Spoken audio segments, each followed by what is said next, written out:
Inflation's continuing to moderate. Unemployment has peaked at 4.3%. And with that, we've seen interest rates drop nearly 0.75% in just over a month. Is that likely to continue? That's the conversation we're having today. So, Josh, a lot of volatility in the market over the last week, more so than, say, the last month. But with that, we've seen a huge change in rates. Let's dive into that a little bit deeper and help our audience become educated homebuyers. 100%. We knew last week was chock full of data. We had jolts on Tuesday, Fed announcement Wednesday. Weekly employment data has been important here over the last several months. We had that on Thursday, and then the big monthly jobs report on Friday. And it was improvement all through the week last week, Jeb, but Friday was it just kind of a sea change in what people are thinking? When I say people, I'm not talking about realtors. I'm not talking about mortgage people. I just told you a headline just popped up on my phone from the Wall Street Journal. Is this 1987 all over again? For those of you who are too young to remember what in the world 1987 was a Black Tuesday, Jeb. We had a 25% stock market drop in one day.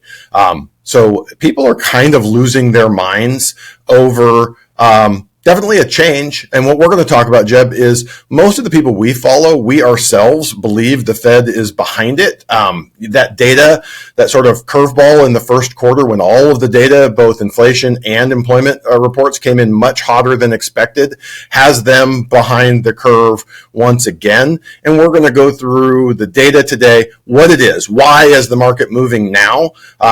No one has a crystal ball, so no one knows what happens next. But if the trend plays out, where we can tell you where we can see it reasonably going, and most importantly, what it means for housing prices and mortgage rates, so that you can make a decision as a home buyer, someone wanting to buy a home, or as a home owner trying to minimize your cost of ownership.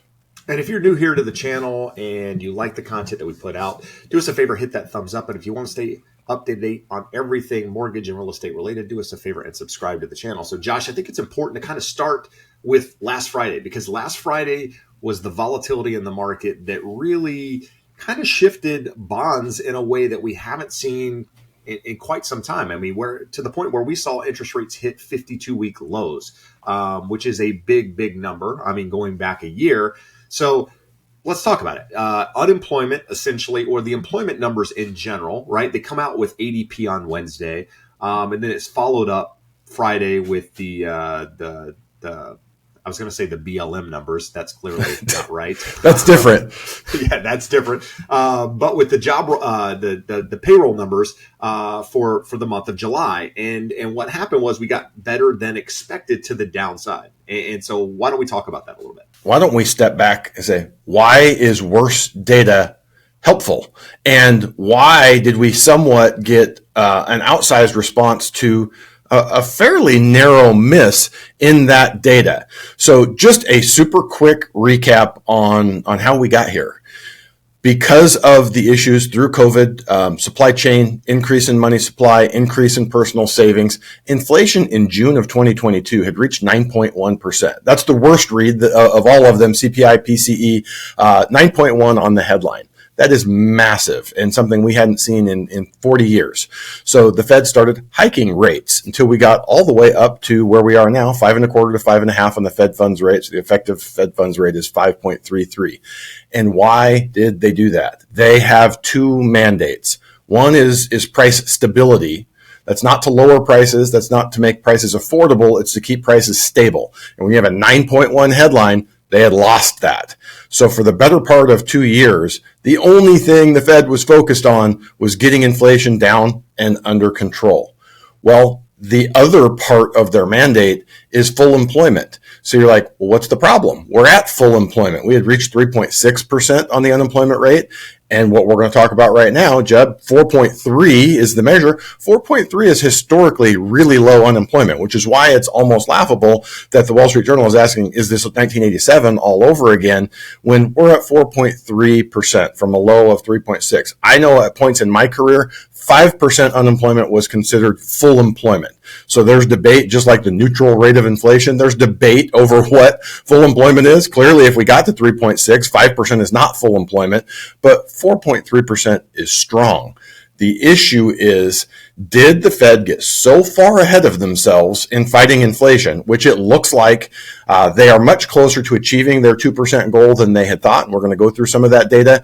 But did they go so far in fighting inflation that they've killed the jobs market? Because generally, once you see a run from 3.6 to 4.3, it doesn't stop there. It's going to go higher. And the question now becomes higher. And that's where the market is at today.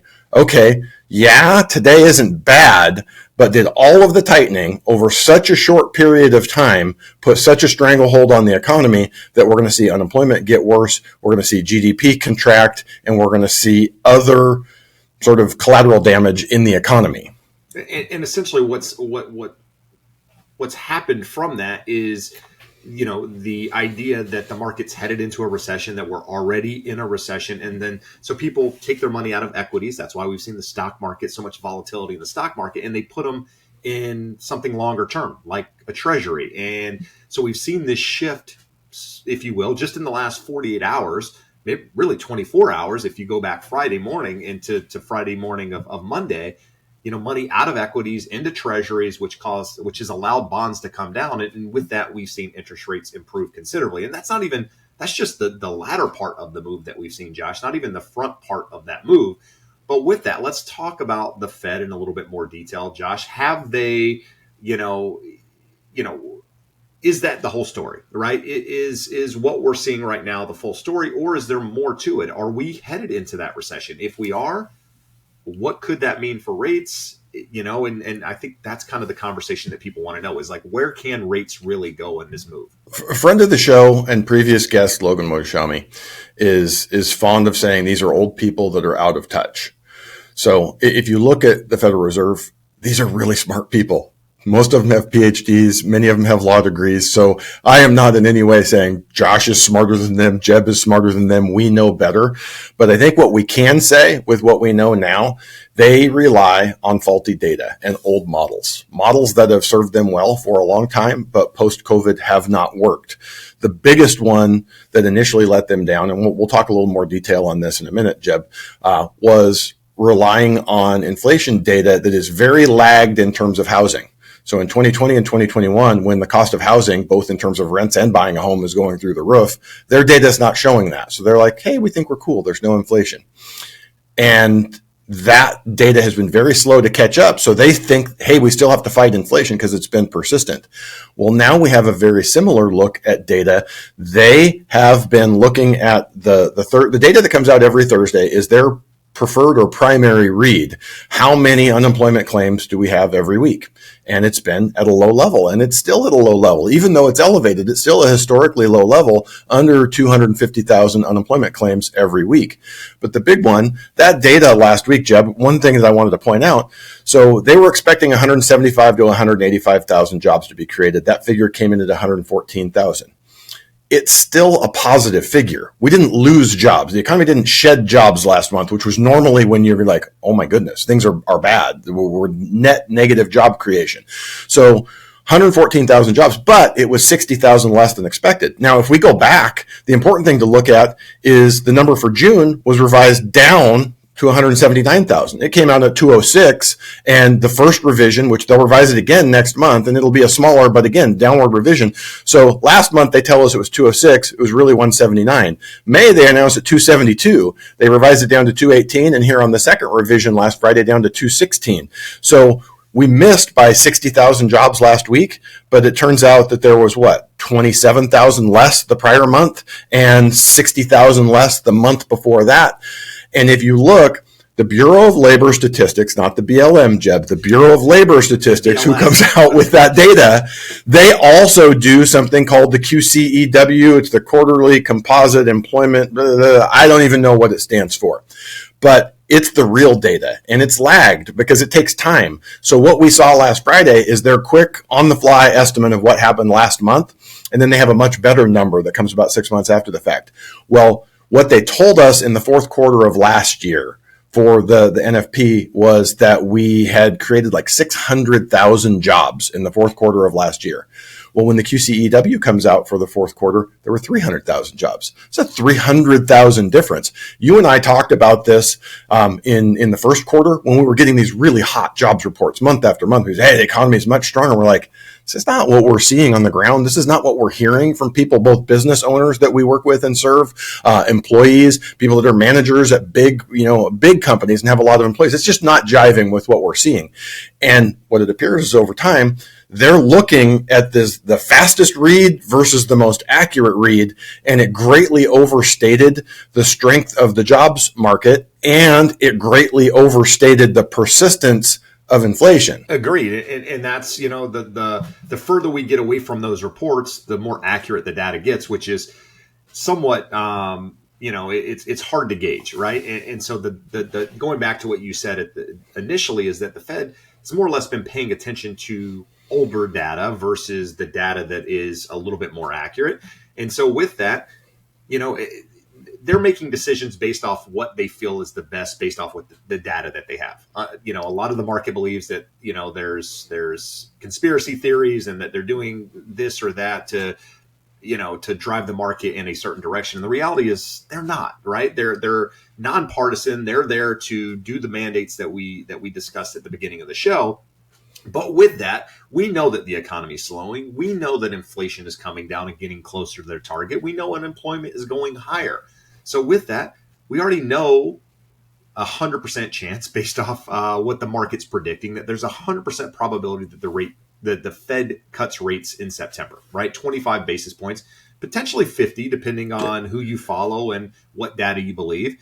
Even with that, in Bloomberg this morning that we're recording this, there was an article that I read that that traders right now are betting 60% chance that the market comes out and that the Fed comes out within a week and does an emergency Fed meeting to cut rates. That would blow my mind. I mean, we don't have an emergency. This is not an emergency. But there's 60%.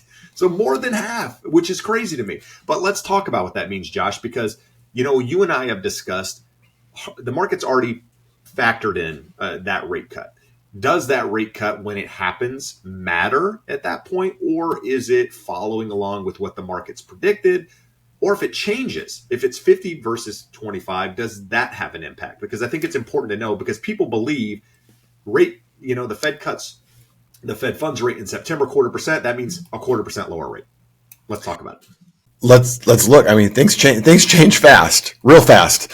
And as recently as last Thursday, we're telling people, hey, be careful if you're in a transaction that is going to be closing fairly soon, because that 0.25% is already priced in. Yes, I agree. The Fed is most likely going to cut at the next meeting. Well, as of today, 50 bips are priced in, both in terms of mortgage rates and treasuries, where they're at, and then looking at the figures, the CME FedWatch tool, which sort of looks at the futures market and predicts. So you just hinted at this.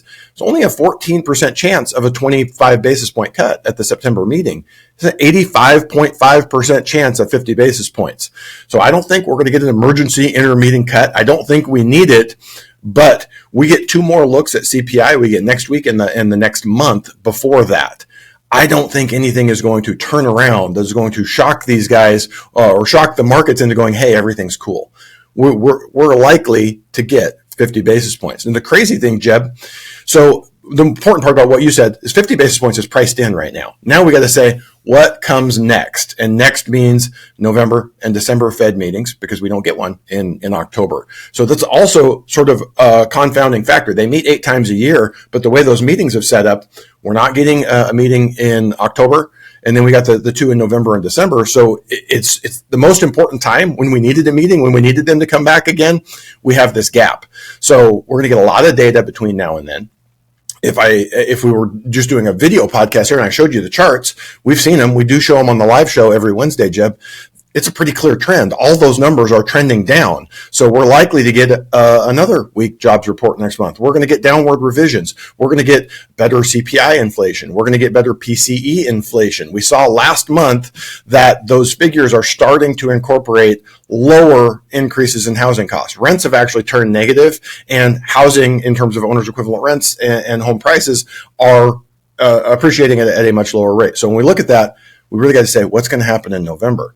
We're going to have an election. That's going to roil the markets one way or the other. In the last month, we had Biden running for president. Trump almost gets shot. Kamala come in. Charts have been all over the place. So who cares? We're not talking about that because of the politics. We're talking about it because of the uncertainty for the markets. Very, very uncertain time.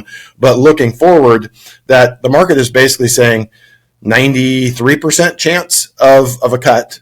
And 25, it's equally between a 25 and a 50 for the November meeting. So anyway you cut it, we're going to be coming down. So if we were to get, the likelihood here, the greatest probability is 46% chance that we end up between four and 4.25 at the end of the year, which is 1.25 lower than where we are today. That's a lot of cuts. Absolutely. And with those cuts, you are going to see rates move lower. So if you're currently in the market, you're under contract, you've got a rate locked, or maybe you're just shopping around and you want a second quote just to make sure you're getting the best deal possible, do us a favor, reach out to us. We would love the opportunity to serve you, to guide you through the process, to make sure you're getting a good deal. So if we can be of any assistance to you, regardless of where you're located in the United States, do us a favor and click that link in the description of the video, and we can definitely guide you through the process. So Josh, believe it or not, housing has actually been in a recession for the better part of a year and a half. And when we say recession, we're primarily talking about the number of transactions. Number of home sales have been down considerably compared to years past. So the question is, if we see rates move lower, continue to move lower, which both you and I think is going to happen. So rates move lower. What does that mean for home prices? What does it actually mean for home sales? Is there an opportunity for sales to go up and prices to go down, or are they going to move in unison, at the same time? The answer to what's going to happen, we've got a preview of it over the last 2 years. Twice, we've seen rates run up to near or just over 8%. And both times we hit a wall and we hit record low levels of volume, or 40-year record low levels of sales volume. So those months where we get prints where the seasonally adjusted annualized rate of home sales is under 4 million, it's when rates are up over 8%, at or above 8%. And then conversely, we had a tiny run in early 2022 where we were at 5.99 for a day or two. And in 2023, we had a week or so where we were about 6.25. And what happened?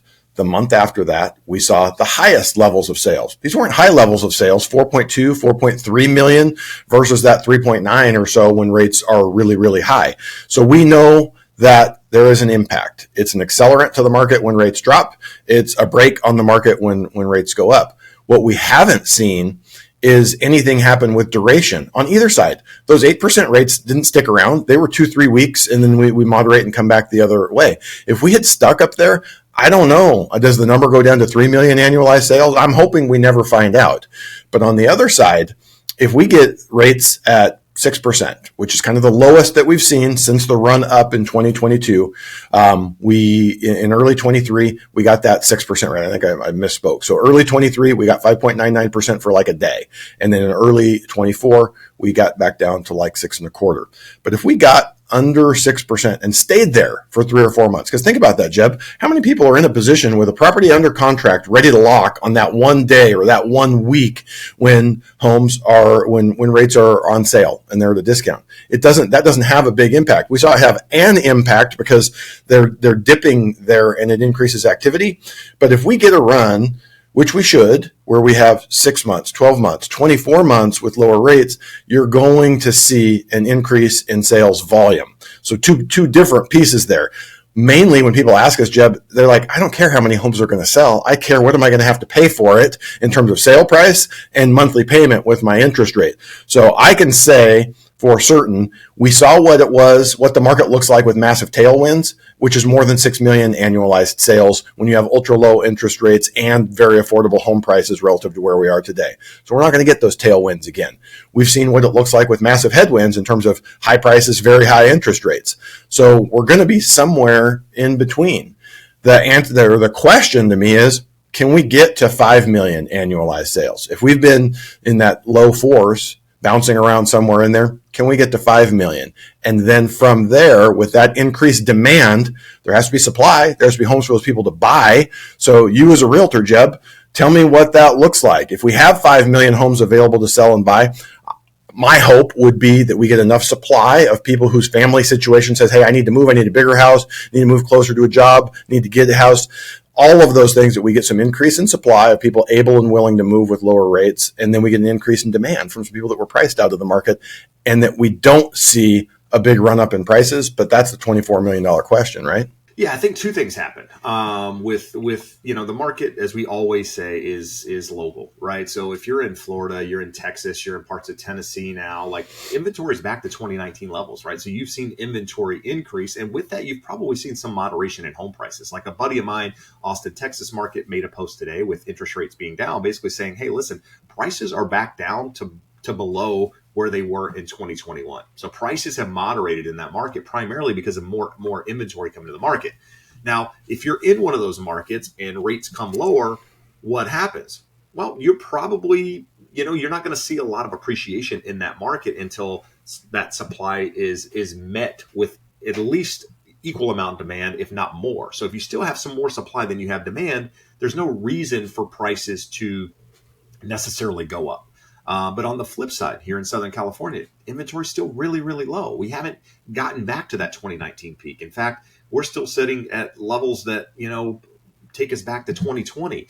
And so, here, lower rates basically means more pressure, especially in those entry level price points. And you're likely to see demand come into the market. You're likely to see prices move up in those. Now, probably not like what we saw the previous couple of years where we saw 8, 9, 10% year over year, but primarily because of affordability, right? I mean, we are seeing, three things that affect affordability, Josh. We always talk about it: prices, wages, and interest rates, right? So if we see wages continuing to increase 3-4% annually, we see interest rates actually come down to say 6% or so. They've dropped 0.75% already. And we see home prices kind of move sideways. That's a win for affordability to some degree. And so with that, I think you see home prices improve a little bit.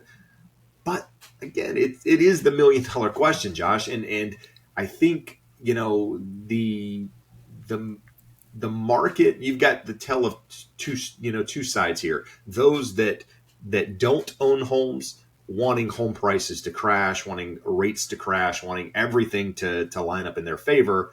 And then you've got kind of the people on the other side, which are the people that are still willing and able to buy in the market at the moment, even with current prices, being a little bit more strategic about it, thinking, okay, if and when rates do come down to this level, I'm willing to come back into the market, maybe put my house on the market. Maybe I'm willing to forego my 4% interest rate or my 3.5% and take on a 5.5%, 6%. But as we've discussed, Josh, that inventory coming to the market as a seller, they're also a buyer, right? So one comes on, one comes off. You don't have that net, gain to the market, so to speak. So yes, inventory is increasing. It allows a little bit more buyer demand in one price range, but it takes it off in another. So it's this weird market dynamic that I think doesn't necessarily put us back into 2021, but it creates more chaos for the market, and you're going to have to be ready and ready to go. I mean, you're going to have to be ready to make an offer, and it's going to be competitive as a buyer. Jeb, what you said there is important. And I think where we kind of close this out is in terms of what are the action steps? What do you do if you're a homeowner and you bought in the last 2 years at a higher rate? Or you bought in 2020 and you refinanced down to 2.875. There's nothing to do for you for the foreseeable future. We're not getting back there. So the people that bought in the last couple of years, the people who bought the house and hoped to date the rate and were worried that they were going to live with it for the rest of their lives, are getting that get out of jail free card. They're seeing a nice move down. So the question becomes, what I'm getting from a lot of people is, do I do it today or our rate's going to go even lower. Like, okay, if I could drop 0.75%, if I'm at 6.75 and I could do 6% today, say it's an FHA loan, I can do 6% today. Do I do it, or do I wait and see if it goes to 5.25%? The question largely comes down to what's the loan cost? And what's the break even? Because I think there's a very good chance, but never a guarantee, that we do get another 0.75% going forward. So work with your mortgage advisor to quantify what's the cost, what's the monthly savings, and then when does it make sense to do this again, and how much further would we have to move it? Again, referring back to our friend Logan Motashami, he has had this Gandalf line on the 10-year where he says, and if you look at the chart, the technicals, 3.37 on the 10-year, we have not in the last 2 years been able to get below that. We are now under 3.8. There's not really any technical resistance between here and that 3.37. I don't think that 3.37 is going to give way easily. But what does that mean? Right now, spreads between treasuries and mortgages are 2.5. As rates go down, those should compress. We should get a narrower spread, but let's say that it doesn't. 2.5 from a 3.3 gets you at about a 5.875 rate. And we look, that's about 0.5% lower than where we are today. I think it would be likely that you would see compression in spreads. So that's probably more like that 0.75% improvement. Ask us again in 3 months, in 4 months, 5 months, what's unfolded in the economy, and does 3.37 give way? And do we look at a 2.9? Do we look at a 3.1? What comes after that? And do we really see the margin compression we expect? There's more to it. The reason why margins between mortgages and treasuries are so high right now primarily is servicers don't want to pay a premium to buy the servicing rights on these mortgages. They don't think they're going to be around for very long because of the refi volume that we're going to see coming. As rates get lower and they're less concerned about loans refinancing going forward, they'll pay more for them. So we may not ever get back to the 1.3, 1.5, 1.7 spread to treasuries, but it is likely that it gets nearer to 2%. And it is likely that we get treasuries plus or minus 3%. So a 5% interest rate, a 4.75 to 5.25 interest rate is reasonable in the near term future. But what I would like to say about that is if you have a 6.75, don't wait till it gets to 5.25 because you think it's going there. If you have the opportunity with a low or a no cost refinance to bring the cash register and lock in that savings on a 30-year fixed, do it. And if you get the opportunity to do it again at a 1/2 or 3/4 lower, better for you. But the best way to guarantee you get that opportunity is to make sure you ring the cash register and lock in the savings that's available now or likely to be available in the near future to you. Yeah, and Josh said something really important there. If you are doing that, just make sure the mortgage professional you're using is, well, for one, is a professional, but you're not paying a bunch of fees, a bunch of points to do that, because the reality is rates are going to go lower. Depending on, just the time frame is the questionable part. And you don't want to pay a lot of money to refinance when you're going to be able to likely do it again in the future. But lock in those gains when they become available so that, you're actually reaping the reward just in case the market doesn't do what we think it's going to do. And if we can be of assistance in the process, do us a favor, use that referral link below. If you have suggestions, you have questions about the podcast, anything we can help you with, do us a favor and reach out. Until next time, buy right, borrow smart, build wealth. Adios. Amigos.